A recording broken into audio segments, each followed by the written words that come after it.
Hi everyone, my name is Sasha, I'm a software engineer and a hobby musician.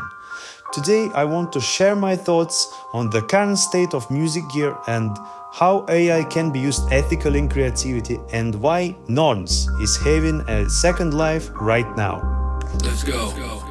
If you've been following the music gear space even a little, you'll recognize modern devices by three things. First, insane combo fatality UX. More functionality means more buttons and knobs, and it's still not enough. So now you also need to memorize 2 or 3 extra layers with shift, funk, and so on. Second, the feedback, usually a tiny OLED or LCD pretending to be one, plus all kinds of LED indicators not really there to help you, but to make sure everyone knows you are a nerd with a very particular taste. And third, the most interesting part, 2 out of 3 new devices are basically computers. Yes, if you are a Dolly's musician, there is a very high chance your new hardware is just a computer in a fancy box marketed through aesthetic social media content. These are toys for adults. Stylish, serious, it's like a plus 100 live performance buff. Even if you press one button to generate a random sequence and another to play it with an acid bass over an break, you are already performing. And yeah, I'm exactly that person too. Honestly, there is nothing wrong with it. We are here to enjoy ourselves. But these toys come with a few trade-offs.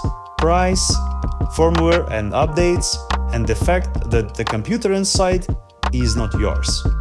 You buy a 1000 plus device and then you just wait for the manufacturer to fix things or deliver promised features.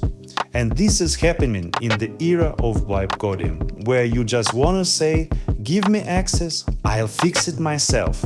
Yes, open platforms exist, and yes, manufacturers are starting to realize that the world is changing.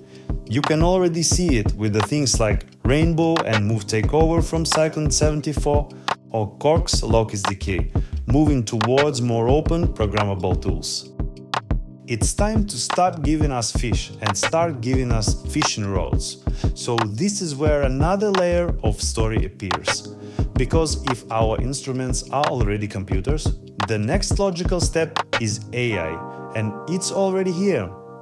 AI and vibe coding are changing the rules everywhere, and the music we can already see it. Streaming platforms and charts are starting to draw in AI-generated content. So I've been thinking a lot. Is there a healthy way to use AI in art? And this is where I landed. The most meaningful use of AI is not to replace creation, but to assist it. Not to generate the final product, but to help us build better tools. Right now, we have access to the knowledge of the entire world, and we use it to generate an endless avalanche of singular music, hoping something will go viral, with fingers crossed. It works like a lottery, but there is a difference. In a lottery, you compete with other ticket holders. Here, you compete for attention against people who spent years mastering their craft. Is it fair? I'm not sure. What is exciting though, building your own instruments, your own flow, your own sound, or understanding how an existing one works and making your own tailored version of it, and then creating music for that. Trust me, it's addictive. I've been completely pulled into this over the last few months, and this brings us to the start of this video, norns. Norns is a many sound instruments. It came out in 2019 and became open source in 2021, and today it's very mature platform. Interesting fact, it has all the same traits as modern devices. A very specific UX, more functionalities and physical controls, a tiny OLED screen, and yes, a computer inside. But the difference is, here you can actually have freedom. It runs on a Raspberry Pi, powered by a Super Collider engine, which give us almost limitless sound design possibilities. With a simple architecture, great documentation, and huge library of scripts and an active community. All of that combine it with AI, makes it, in my opinion, one of the most promising musical tools right now. With real potential, not just to use it, but to shape it. Don't wait for manufacturers to build what you need. Vibe code it yourself. See an interesting workflow in a new device?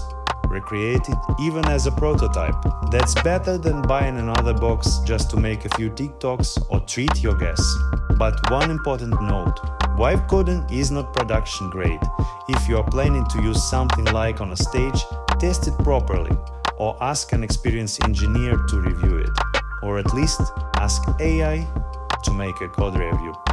This video turned out to be more narrative, maybe even a bit philosophical, but in the next one, I'll show how I used vibe coding to fully unlock norns and build my own grid and art controller emulator. Finally, don't just consume tools, take them apart, understand them, and build your own. Stay human, stay creative, take care of art and yourself.